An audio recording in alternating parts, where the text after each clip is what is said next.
In celebrating Women's Month, the Zodwa Khoza Foundation is keeping the late football administrator's legacy alive by hosting sporting events in Soweto. Boys and girls of different age groups participated in football and netball activities in the school's league finals.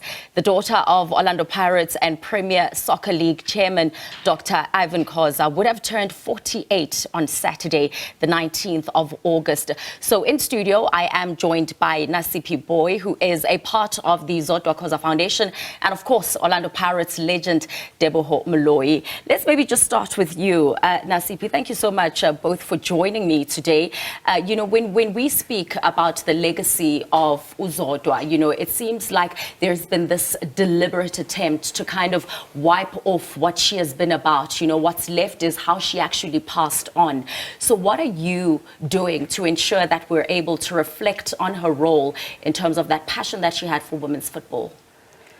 Umama Zodwa was a pioneer. She was a trailblazer. She was a force to be reckoned with, And we realized at the Zodwa Khoza Foundation that her legacy cannot die. It cannot just perish because she's not longer here with us, and we would like to continue because the love she had for football went beyond just the PSL. It went through the schools, the young children. She was so passionate about developmental sport, and hence we decided to hold the school league for this year in honor and in remembrance of her.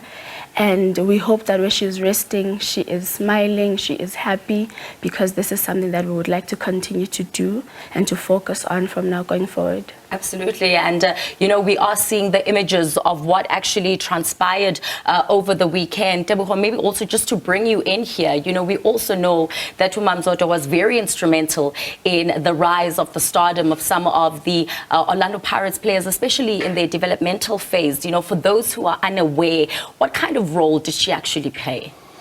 She's one person that understood, the culture. Yeah. She understood the community.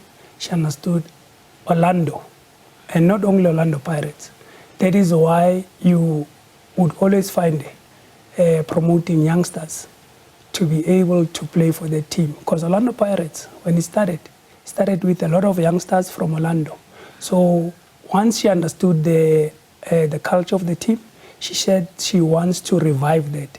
That is why at one stage, we had about 13 of our development players playing in the derby game against Kaizer Chiefs. 6 on the field, 7 on the bench. And all 6 of those players became household names. The late Leslie Manyatela, we know, Slow Poison. He used to score beautiful goals. Gift Leremi.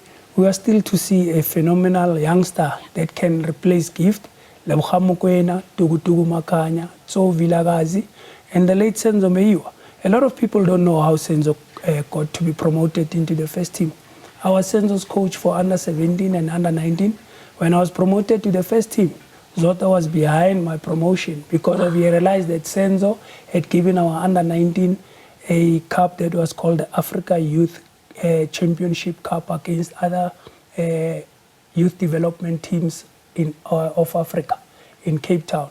That's how Senzo got promoted, and she was instrumental in Senzo's promotion. So she's somebody that had at her heart the development of Orlando Pirates. Sure. I can imagine what's happening there in heaven between both of them. May their souls continue to rest in peace. And for those who weren't in Soweto this past weekend, in terms of the tournaments that were organized, what have we missed out on? What did you in fact celebrate? It was such a special day. It was so beautiful. It was so blessed. Abantwana bafikile, bazibonakalisa, baveza italente yabo, babonisa isakhono. The passion for sports is still there. It's unfortunate that it's not being supported enough. It's not being promoted enough. And it is something that we want to focus more on, because not supported enough and promoted enough by who? In terms of just in the South African Football League. Okay. You find that there's no longer sports being played on Wednesdays, for example.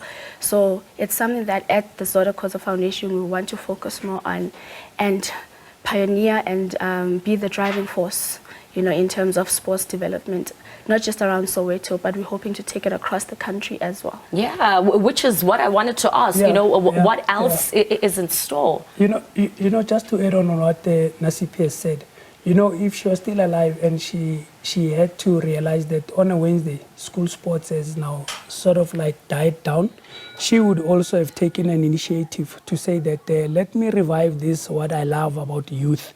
You know, Yotso Vilagasi, you know, they come from DK, from Deep Kloof, where the foundation is.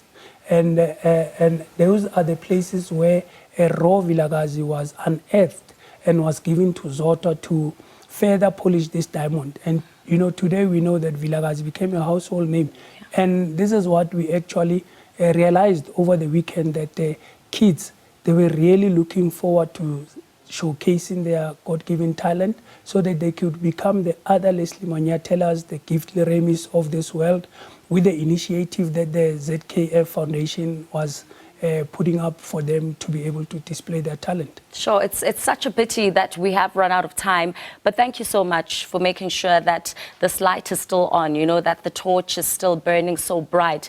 And I'm so happy to hear that it's not just going to be in Soweto, because the legacy of Zodwa is just across the country. You know, even the continent felt her powerful work. That was, of course, Nasiphi Booi, who is a part of the Zodwa Khoza Foundation, and Orlando Pirates legend Booi.